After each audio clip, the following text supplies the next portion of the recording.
All roads lead to this.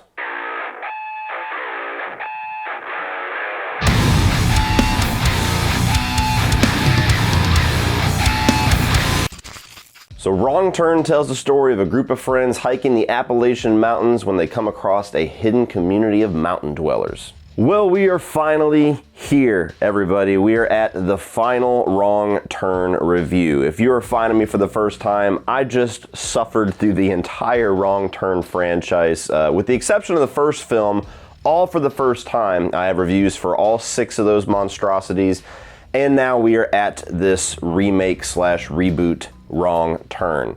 I've been very interested. I've been somewhat excited, but also somewhat scared of what this movie might lead me to at the end of this review series. I walked in blind, did not watch a trailer, did not read a plot synopsis. All I knew was that the title Wrong Turn, and I had heard some rumblings on the internet that it's not exactly the same movie that we might think it is. Now for this review, I'm actually going to change things up a little bit, and I'm going to start off talking about the negatives, and you're going to understand why in a little bit.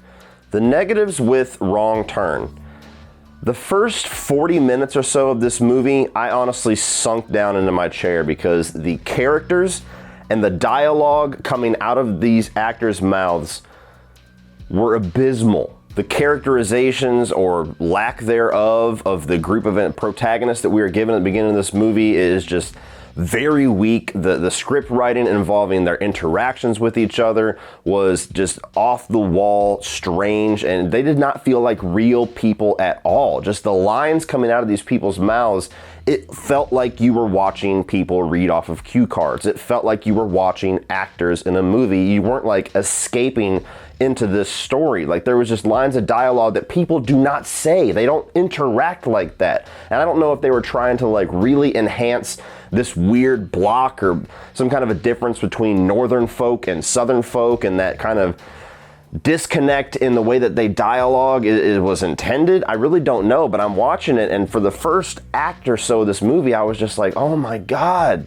it's gonna be another shit bomb. For your group of protagonists, you have the 2 leads, which is an interracial couple, which for the longest point of the movie, that's really the only thing that you significantly know about them. You have the one guy who works nonprofit, and then you have the girl who you learn from her stepmother in a completely separate scene that she has a bit of difficulty making choices.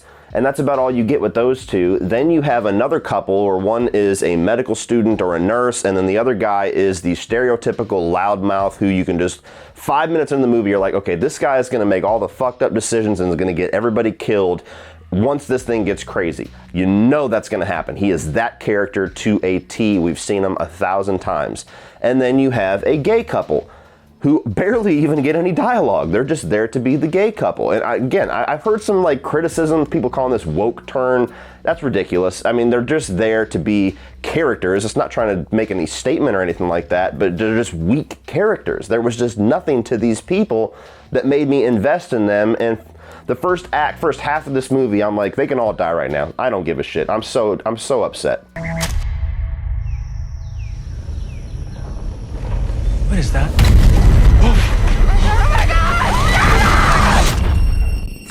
There were even certain lines of dialogue that was so obviously setting something up that it brought the movie to a screeching halt. There is a very subtle art whenever you are giving people dialogue that is going to be something that should stick in your head or is going to come into play later, and you're going to remember back and go, oh yeah, because he said that one thing. There's a line where the main couple's laying in bed, and the guy just turns, he's like, you want to know why I work nonprofit? It's because I dream of a society where everything is equal and everybody shares. And it's like this, I'm like, are they going to get into socialism or something? What's going on here? Obviously, they want us to pay attention because this is like, the movie's stopping just to have this scene. And as things start to pick up in the story in the first to the middle of the second act, I felt like the movie was also working way too hard to purposely make us look at the protagonists as maybe a little complicated or a little morally ambiguous. There wasn't like this real clear cut, like, okay, these are really good people and now they're gonna walk into a lot of really bad people. Like, no, they were unlikable. They were doing things that were stupid. They were saying things that were fucked up. They were jumping to stupid conclusions. They were acting erratic, and you're like, I don't know if I really think of them as good guys, and it's obvious the movie is making me think that. And that is not, again, subtlety. And the final issue that I had regarding the characters, which I already kind of touched on slightly, the main character, her entire arc of this film, it's a little bit messy. You see exactly what they're trying to do. We've seen arcs kind of like this before, and there's pieces of it that's actually done really well, but like I said, the building blocks, the foundation, no pun intended, of her character is given to us in a throwaway line of dialogue by her stepmom in a completely separate scene. Okay, this chick has problems making decisions in life. Now we're gonna see how that changes throughout the 90 minutes. Rather than giving us experiences with her or making us see her fail to make decisions, rather than showing us, they just tell us. If you take that line of dialogue out of the film, that one single line of dialogue out, her arc would be destroyed.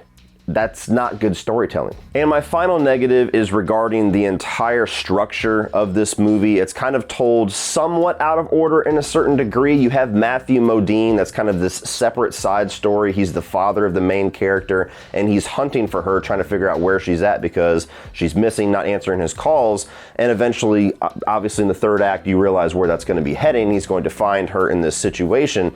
But I feel like there was a gigantic missed opportunity with this because the movie, again, instead of showing you, tells you the timeline of this. They tell you that his storyline is 6 weeks plus after the events that we're seeing with these main characters.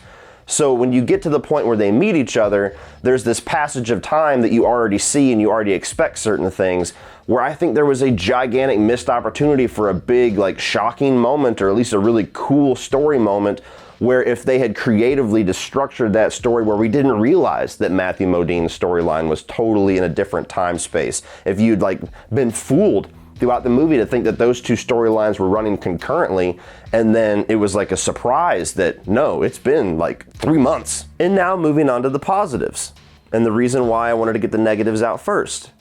About 45 minutes into this movie, wrong turn took a right turn and suddenly became intense, crazy, surprising, engaging, actually kind of introspective, and I was like, what the fuck just happened?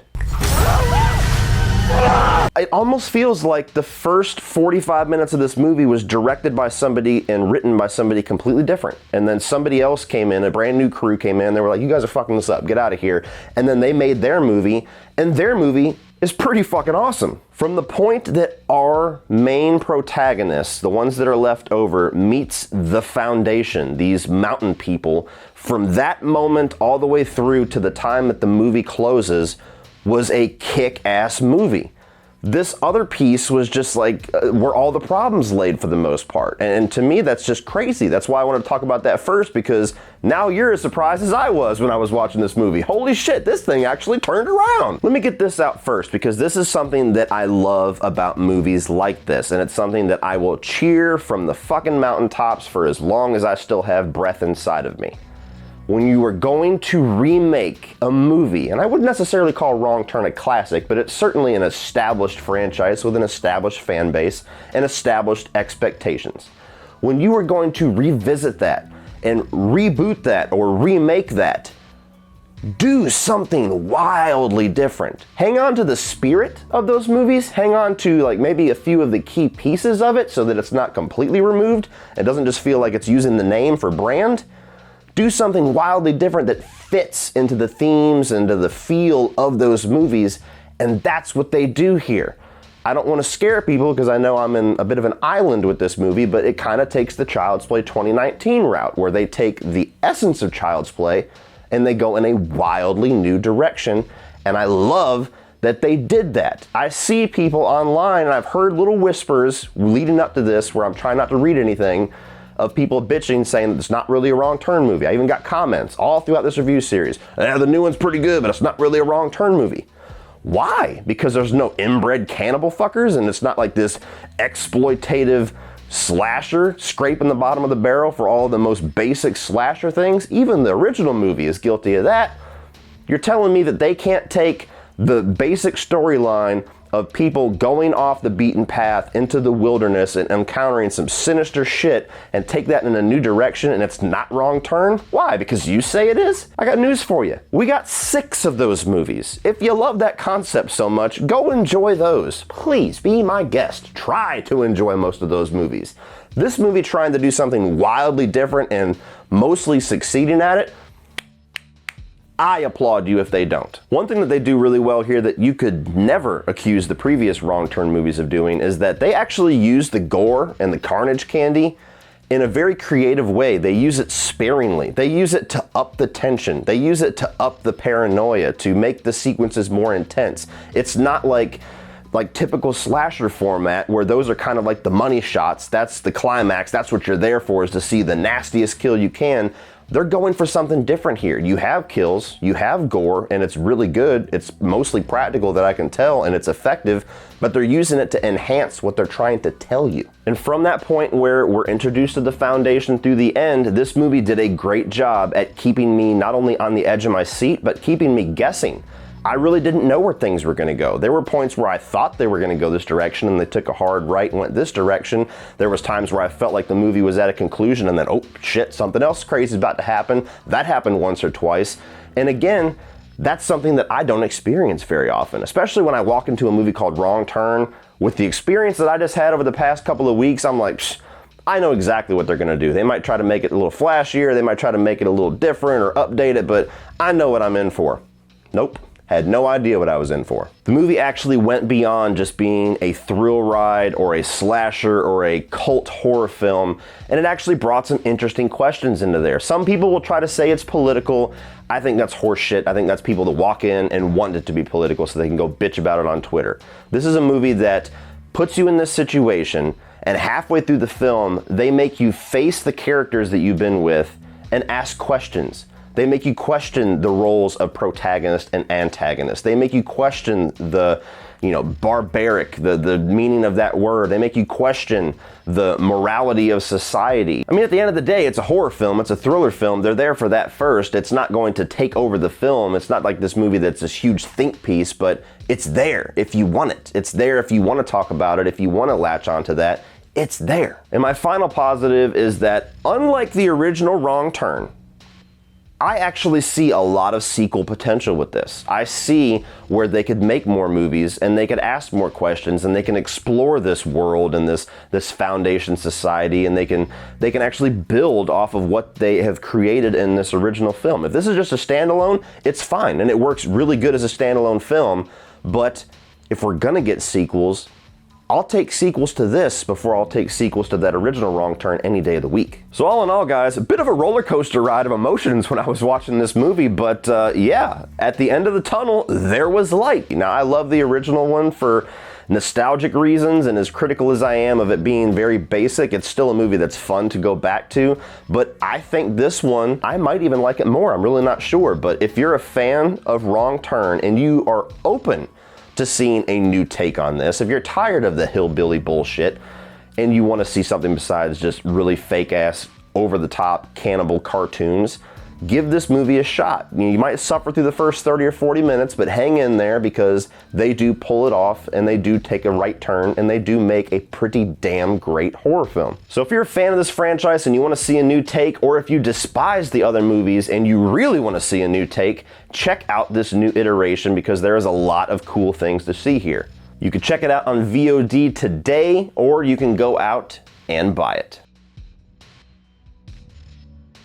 So what did you guys think of this Wrong Turn reboot? I know I'm famous for liking reboots and remakes more than the originals, but this is one that I can actually say I grew up with those movies, and I still prefer this one, I think. So what do you think? Do you like this one? Do you miss the cannibal carnage? Do you like that, B-movie cheesiness more than this? Does this make you think too much? Did you hate the characters and you just checked out from then on? Let me know all of your thoughts on Wrong Turn 2021 down in the comments section below. Thank you guys for, I would say, suffering along with me, but I think all you sick bastards enjoyed watching me suffer, so it wasn't quite the same experience for you. But thanks for tagging along with me on this crazy little thrill ride that was this franchise review series. One more in the bag, baby.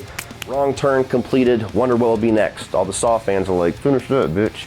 We'll get there. Thank you guys for watching as always, and remember, opinions are like assholes. but that doesn't mean that you have to be.